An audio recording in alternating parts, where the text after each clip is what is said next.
नमस्कार। आज हम एक बहुत ही अनोखी कहानी पर बात करने वाले हैं। महादेव ने रोक दी यमराज की सवारी। जी हाँ। ये कहानी है वाराणसी के पास के एक गांव की। और एक साधु थे, गोकुल बाबा। उनकी शिव भक्ति की एक गाथा है। जी हाँ, और ये सिर्फ कहानी नहीं, इसमें गहरे संकेत छुपे हैं। बिल्कुल। हमारा मकसद भी यही है कि कहानी के साथ साथ इसके पीछे का जो मतलब है, जो सीख है, उसे समझें। कैसे एक कह सकते हैं साधारण भक्त की जो आस्था है, हाँ, अटूट आस्था। वो उसे कहाँ तक ले जाती है।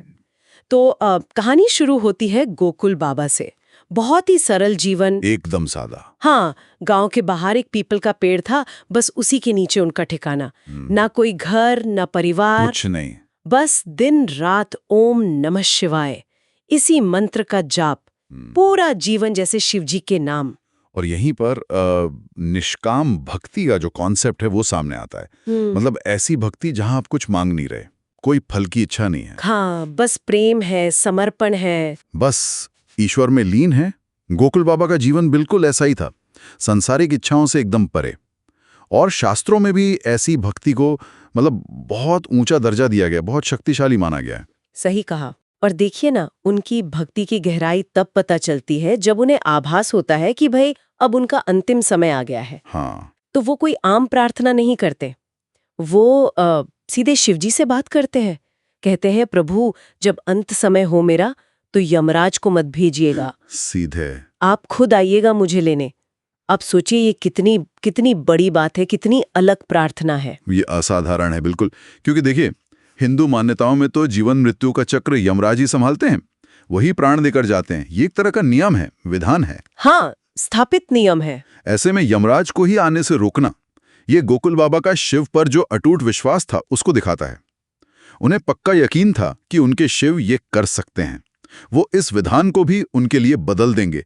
ये भरोसे का मतलब चरम है। और फिर कहानी का वो हिस्सा आता है जो सुनने में भी अविश्वसनीय लगता है। जब उनका समय आया तो विधान के अनुसार यमराज अपने दूतों के साथ पहुंचे। हाँ, जैसा होना था। लेकिन जैसे ही उन्होंने गोकुल बाबा की आत्मा को ले जाने की कोशिश की, अचानक से बिजली कड़की और वहां कौन प्रकट हुए? स्वयं महादेव। शिवजी खुद आ गए। ये हस्तक्षेप बहुत मायने रखता है। वो सीधे घोषणा करते हैं, ये मेरा भक्त है, इसे कोई छू नहीं सकता। कोई नहीं। ये अब मेरे लोक में जाएगा। ये जो क्षण है, ये दिखाता है कि सच्ची भक्ति की ताकत कितनी ज्यादा हो सकती है, कि वो स्थापित नियमों या कहें देवताओं के अधिकार क्षेत्र को भी चुनौती दे सकती है। बिल्कुल, एक तरह से आस्था और नियम का टकराव और आस्था की जीत। सही। अब शिवजी के सामने यमराज क्या करते? वो तो हाथ जोड़कर वापस लौट गए। लौटना ही था। और कहानी ये कहती है कि गोकुल बाबा की मृत्यु हुई ही नहीं, वो उसी अवस्था में जीवित ही समाधि में चले गए। हाँ, समाधि मतलब चेतना की वो गहरी अवस्था जहां शरीर भले ही शांत हो जाए, आत्मा परमात्मा से जुड़ जाती है। बाद में उनका शरीर शांत पाया गया, लेकिन वो मृत्यु नहीं थी। और गांव वालों ने क्या किया? उन्होंने उस पीपल के पेड़ के पास ही गोकुलेश्वर महादेव मंदिर बनवा दिया। हाँ, उस घटना की याद में कहते हैं वो मंदिर आज भी है। ये दिखाता है कि कैसे ऐसी जो आध्यात्मिक घटनाएं होती हैं, वो भौतिक दुनिया में भी अपनी निशानी छोड़ जाती हैं। तो अब इस पूरी कहानी से हम क्या समझें?